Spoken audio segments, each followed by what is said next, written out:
This is Greater Boston. First off, you gotta know about this fucking guy named Leon, the human equivalent of a grandfather clock. If you came up to me and were like, Mallory, you can take a bet on anything in the world, and if you win, you get $1 million, and if you lose, we take all your animals away to a puppy mill. What do you want to bet on? I'd probably bet that Leon measured the exact number of bran flakes for every breakfast he ever ate. And he sure as shit ate bran flakes, because he was sure to know when his shit was sure to hit, if you know what I mean. If nothing else, that motherfucker was regular. Anyway, back when I worked at Wonderland, he looked down the first big drop and decided he'd rather die than leave his shit to chance. He didn't kill himself or anything dramatic. He looked at the drop, wasn't feeling it 100%, and just fucking croaked. Nope. End of story. Actually, no, not end of story. Beginning of story. His sister Nika's sitting there and she's losing her shit, just staring at floppy dead Leon feeling like sidewalk fried dog shit because she convinced him to go on the coaster in the first place. Leon's relationship with this photographer chick named Louisa just blew up, and Nika wanted to boost his spirits. Don't ask me why she didn't buy him a new closet organizer or one of those things you hang up by the door to slip your fucking shoes into. Seems like he'd like that more, but fuck do I know. So Nika won't get out of the roller coaster until Leon's best friend Michael shows up to take her home. And holy shit, I've seen fucking couch stains that look more put together than this sad-ass motherfucker. Turns out he was couch surfing with Leon after losing his job. He was an alcoholic, and Leon was trying to help band-aid his life back together. But fuck me, Johnson & Johnson don't have enough latex at the factory for this about-to-fall-off-the-wagon sack of sad-ass shit. He takes one look at Leon, and I could almost see his eyes turn whiskey-boozy brown. So he takes Nika home and goes back to Leon's to work really hard at putting the ink in tanked. Meanwhile, this profane badass bitch of a boss named Jenna calls Leon out of the blue for a job interview. She's got this crystal ball for a work anniversary, and she's thinking about grinding it up and eating it or some crazy shit. Instead, she tosses it and it hits a stack of resumes. The ball lands on Leon, so she gives him a call, and drunk as a fucking skunk, Michael picks up and is like, he's dead, why not give me a shot? And the crazy shit is, badass Gemma is all like, sure, why not? I hate my job, and if I have to read another kiss-ass cover letter, I'm gonna bite into this crystal ball like an apple. So show up tomorrow, and you're fucking hired, totally obviously hungover, half-drunk man. Have a great goddamn day. Meanwhile, Louisa's all messed up because she's a wedding photographer, and she just got done working for these people who got married on the Red Line. Can you believe that? Had to close down an entire leg of the MBTA just so these snotty-nosed piss ants can get married, like the most obnoxious party bus ever. And to make it worse, she keeps getting these creepy scheduling messages in her shared Google Calendar from Leon, who pushed her into sharing it because, like, duh, he's Leon. And get this. Out of nowhere, quote-unfucking-quote Leon schedules to come by and pick up his old shit from her place. Louisa doesn't even really like this guy, but his death makes her feel the fucking feels. And just when she's moving on, Leon's ghost schedules in some quality time. I mean, WT fuck.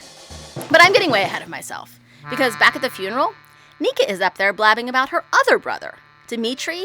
He's that younger brother type that thinks he fucking knows everything and leaves town to conquer the world. Little shit had a big ol' send-off for himself and gave everyone puzzle boxes to celebrate, and then goes looking for Bigfoot or some hippie sci-fi voodoo nonsense. Doesn't find him, but ends up in a submarine or some such bullshit I don't even think I believe. All I know is that he's not there when Nika needs him. Meanwhile, Gemma, that badass bitch who works for Third Sight Publications, oh, right, they're like a magazine for people who take horoscopes too fucking serious. Gemma is married to this other badass bitch named Charlotte. She's preggers as fuck and riding the Red Line out of sheer boredom, and she runs into that mayor of the Red Line guy who has the bird brain batshit idea of taking the Red Line and turning it into a city. I mean, it's bad enough you turn Red Line into a wedding. No, this fuckwad wants it to be condos. Anyway, Charlotte's bored as a comatose fuck. So she agrees to help the mayor get his referendum passed, and she draws up all these sick plans of what the city could look like if the shit idea actually passed. And here's the crazy thing. That shit did pass. And I mean that literally and figuratively, because it lands right in the goddamn toilet with the loudest plop possible. Imagine a circus with all the clowns getting drunk and trying to kill each other and substitute trains for tents, and that might give you a general fucking idea. And it mostly goes to hell in a shit basket, because that mayor asshole just up and leaves as soon as his grand idea goes on the books, and badass prego Charlotte is left holding the fucking bag. Why did it pass? Good question. I mean, you'd be surprised about how many people voted for this bullshit. I voted for it because of her. Charlotte, yeah. She jumped into the subway tracks to heave-ho some dickless frat boy butthole over the yellow line after he free-jumped his ass into unconsciousness, thinking he was all dipshit king of parkour after watching my cousin Jojo jump the gap at Park Street during a rally for the mayor. Meanwhile, guess who else is at that rally? That Nika chick. And just like when she saw her dead brother Leon, she stands there frozen like a fucking freeze pop in Antarctica. Apparently, she got invited to this seance by this hippy-dippy asswipe at Third Sight named Extinction Event. Anyway, Nika's convinced that Leon wanted to send word to her brother and maybe save someone. Apparently, there's some serious family baggage there, and Nika froze up when Dimitri fell into some ice or some bullshit when they were kids. I don't know, girls got drama.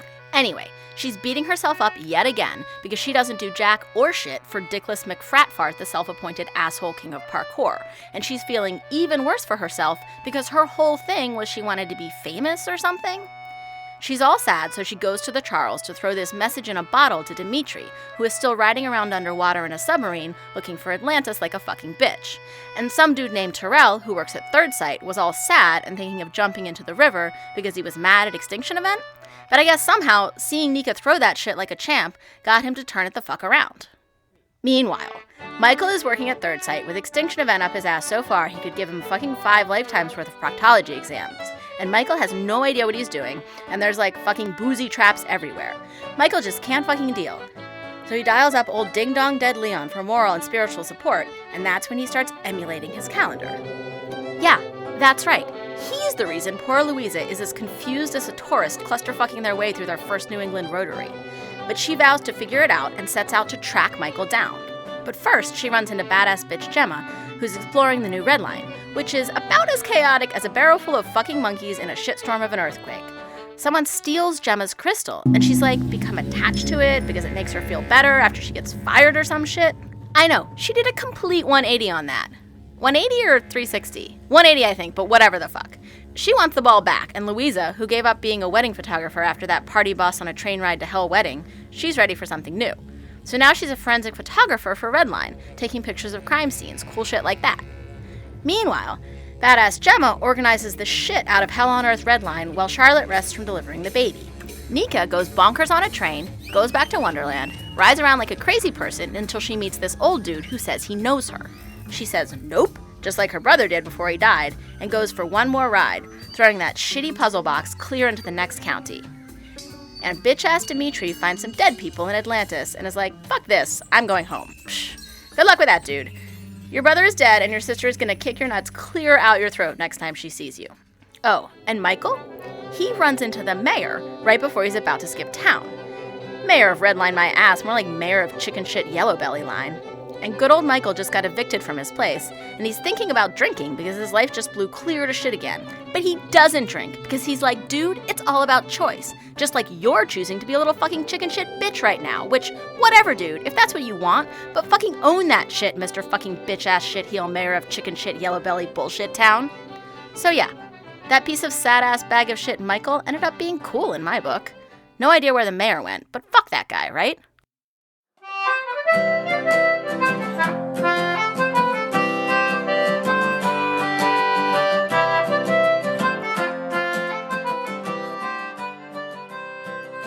Greater Boston is written and produced by Alexander Danner and Jeff Van Dreason. This episode featured Johanna Bodnyk as Mallory and Braden Lamb as Leon. All the music in this episode was performed by Adrienne Howard, Emily Peterson, Dirk Tiede, and/or Jim Johanson. Additional sound effects used from Creative Commons sources. The new season of Greater Boston returns in January.